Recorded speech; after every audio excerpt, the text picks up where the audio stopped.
HEINE BETA X Otoscope digital images with the HEINE Exchange smartphone adapter.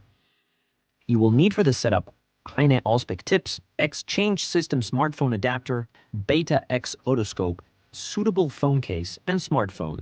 To prepare the otoscope, remove the Exchange System magnifier module with a twisting motion and put it aside.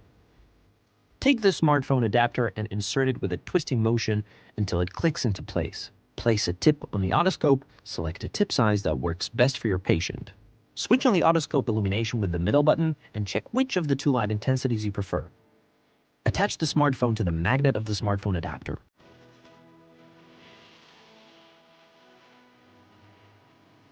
You will see the otoscopic image on the smartphone screen. This allows you a larger working distance. It also gives you the option of sharing the image with others and document your findings. When finished, take off the smartphone and the adapter and reinsert the magnifier module into the otoscope. The Beta X Otoscope is now ready for regular use again. Find all information on heine.com.